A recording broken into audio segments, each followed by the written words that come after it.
Hello दोस्तों, नमस्कार। एक बार फिर स्वागत है आपका अपने यूट्यूब चैनल एजुकेशन ब्रो 2.0 में। दोस्तों, आप लोग कैसे हैं? मैं आशा करता हूं आप लोग ठीक ही होंगे। दोस्तों, आज मैंने अपने इस वीडियो में टोटल 25 क्वेश्चन रखा है और मैंने ऐसे क्वेश्चन को रखा है जो आपके एग्जाम में आ सकते हैं, ठीक है, और वो आपके एग्जाम की दृष्टि से बहुत ही इंपॉर्टेंट है। दोस्तों, वीडियो को बिल्कुल स्किप ना करिएगा, क्वेश्चन को ध्यान से देखिएगा, ठीक है। तो चलिए आज का पहला क्वेश्चन स्टार्ट करते हैं। वाट मीटर विद्युत शक्ति से संबंधित है तो टैकोमीटर किससे संबंधित होगा? ठीक है, तो वायुयान की गति, वाहन की गति, तारों का व्यास, द्रव के प्रवाह की दर। तो इसमें ऑप्शन नंबर हो जाएगा ए वाला, ठीक है ना। ऑप्शन नंबर ए, वायुयान की गति। देखिए, जो टैकोमीटर होता है ना, तो उड़ते हुए वायुयान की गति को क्या करता है? मेजर कर लेता है। क्यों? क्योंकि जैसे वाट मीटर विद्युत शक्ति को नापता है, तो उसी प्रकार समानता की बात हो रही है, तो समानता की बात में टैकोमीटर भी उसी प्रकार किससे मेजर करेगा? यानी वायुयान की गति को नापने के लिए टैकोमीटर का यूज किया जाता है। अब देखिए, जैसे वाहन की गति को कैसे नापा जाता है, तो एक स्पीडोमीटर आता है। और तारों का व्यास, तारों मतलब वो वायर होते हैं, ठीक है ना, वायर, तार, उनका व्यास कैसे नापते हैं? स्क्रू गेज आता है, उससे नापते हैं। और जो द्रव के प्रवाह की दर है, जैसे पानी तेजी से निकल रहा है, बह रहा है, जैसे मोटर वोटर होता है, पानी हम लोग निकलवाते हैं, तो वो पानी कितने तेजी से बाहर आ रहा है, तो उसे मेजर करने के लिए वेंचुरी मीटर का यूज करते हैं, ठीक है ना। किसका? Venturi meter. आगे देखते हैं। जिस प्रकार मीन मछली से संबंधित है तो सारंग किससे संबंधित होगा? देखिए भाई, मीन और मछली ये पर्यायवाची शब्द हैं। मछली का पर्यायवाची मीन होता है, तो सारंग का पर्यायवाची क्या होगा? सर्प, कंचन, आर्क, विमला। तो इसमें ऑप्शन नंबर ए हो जाएगा सर्प। कंचन सोने का पर्यायवाची है, अर्क जो है ये सूर्य का पर्यायवाची है, और विमला सरस्वती का पर्यायवाची है। आगे देखते हैं। जिस प्रकार अग्र पक्ष से संबंधित है तो अतल किससे संबंधित होगा? ये अटल नहीं है, अतल है। तो बीतल, अंधकार, मराल, पश्च, तो ये बीतल से संबंधित होगा, क्योंकि ये दोनों एक दूसरे के विलोम हैं। आगे, जिस प्रकार परम ताप लॉर्ड केल्विन से संबंधित है, केस्कोग्राफ किससे संबंधित है?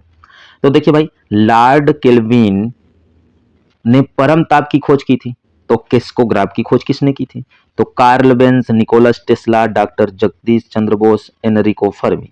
तो इसमें ऑप्शन नंबर हो जाएगा सी वाला। ये एक भारतीय वैज्ञानिक थे, इन्होंने केस्कोग्राफ की खोज की। केस्कोग्राफ से हम क्या करते हैं? पौधों की कैसे वृद्धि हो रही उसे हम मेजर कर लेते हैं।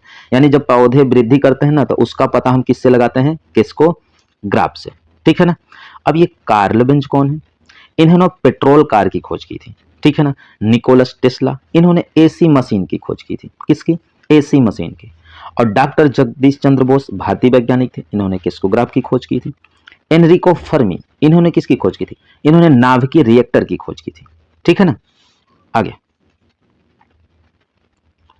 जिस प्रकार माइक्रोन लंबाई से संबंधित है, चंद्रशेखर सीमा किससे संबंधित है?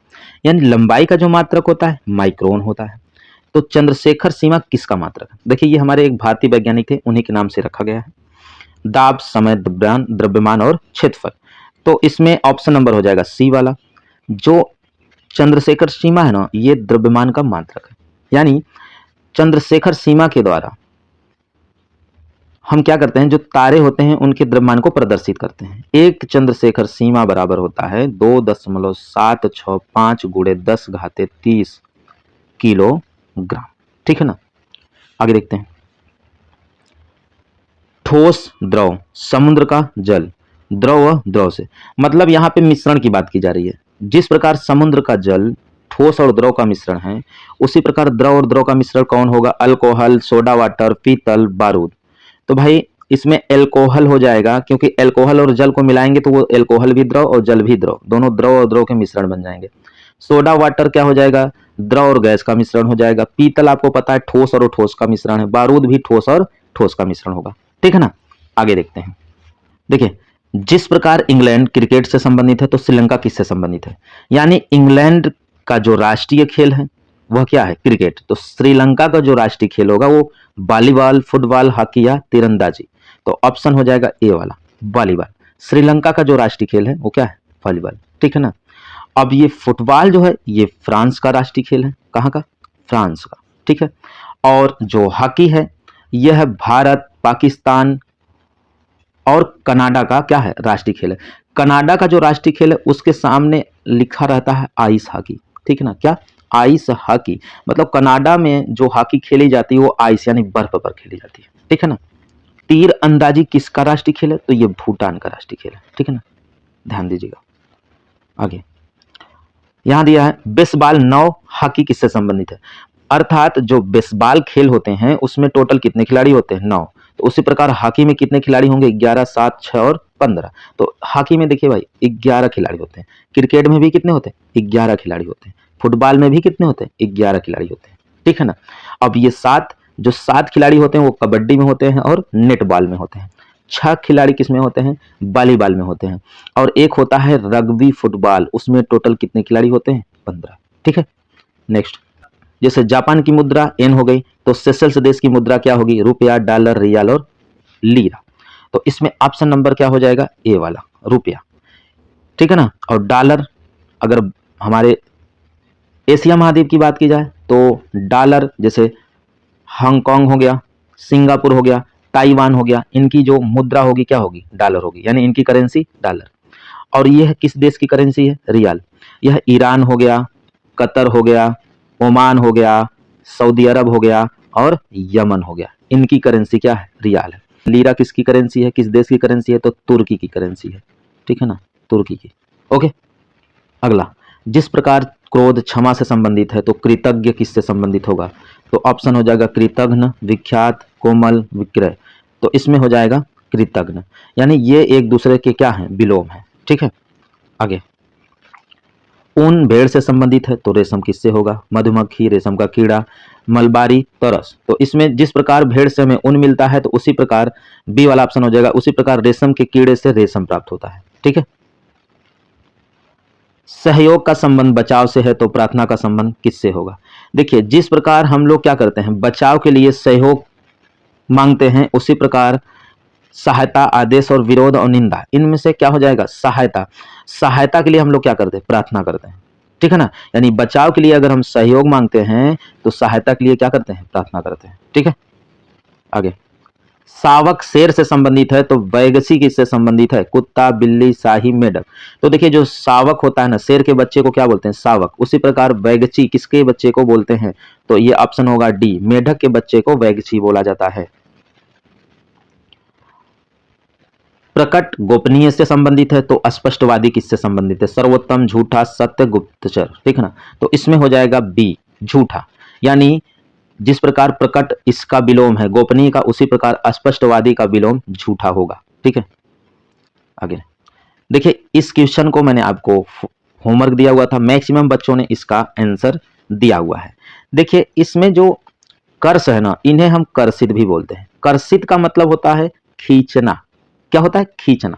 जिस प्रकार गुरुत्व प्रत्येक वस्तु को अपनी ओर कर्षित करती है यानी खींचती है, उसी प्रकार जो चुंबक होता है यानी चुंबकत्व जो होते हैं, वो यहाँ पे चुंबक होना चाहिए था, यहाँ पे चुंबक।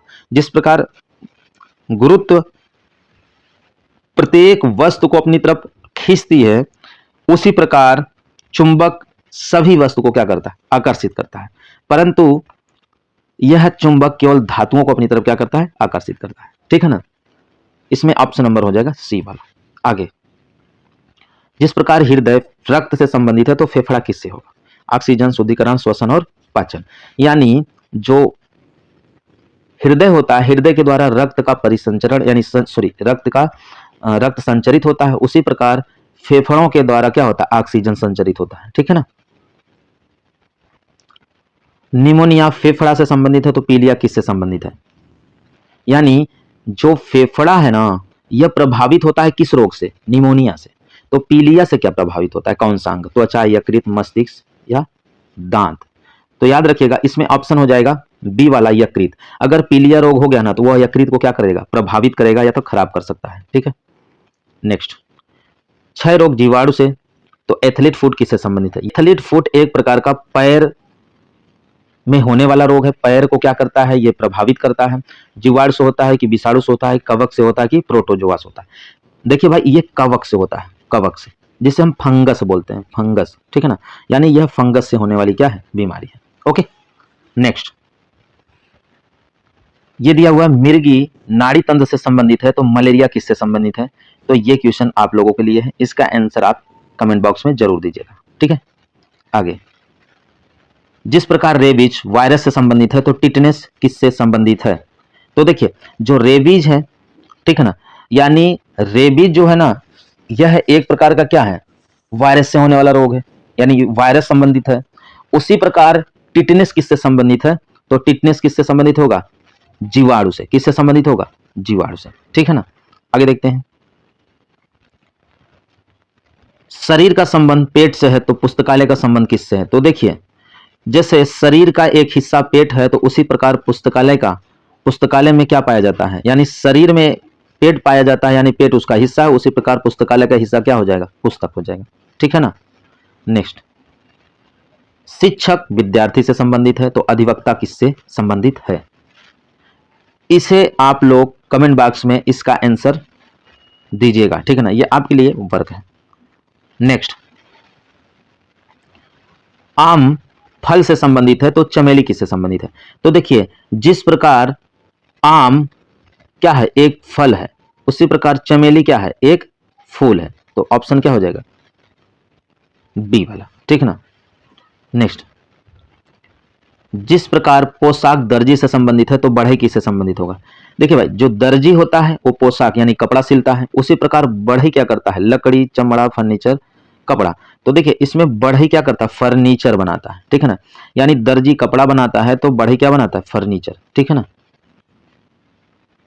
अगला, जिस प्रकार धनुष बाण से संबंधित है तो पिस्तौल किससे संबंधित होगा, तो देखिए एक दूसरे के ये क्या है, पूरक है, यानी धनुष से बाण यानी तीर छोड़ा जाता है तो पिस्तौल से क्या छोड़ा जाता है, गोली, बंदूक, घोड़ा, पानी, मतलब इसमें ऑप्शन नंबर ए वाला हो जाएगा, गोली, ठीक है ना, यानी इससे गोली यानी बारूद जिसे बोलते हैं उसे पिस्तौल से क्या किया जाएगा, छोड़ा जाएगा, ठीक है ना। तो आज के लिए बस इतना ही दोस्तों, ये मेरा वीडियो आपको कैसा लगा कमेंट बॉक्स में जरूर बताइएगा, अगर अच्छा लगा हो तो प्लीज़ इसे लाइक जरूर करिएगा और शेयर करना ना भूलिएगा, और यदि आप मेरे चैनल पर नए हैं तो मेरे चैनल को सब्सक्राइब करिए और बेल आइकन को प्रेस करिए, जिससे मेरा हर वीडियो आप तक आसानी से पहुंचता रहे, अर्थात नोटिफिकेशन आपको मिलती रहे, ठीक है ना। तो मिलते हैं नेक्स्ट वीडियो में नए नए क्वेश्चन के साथ, तब तक के लिए नमस्कार।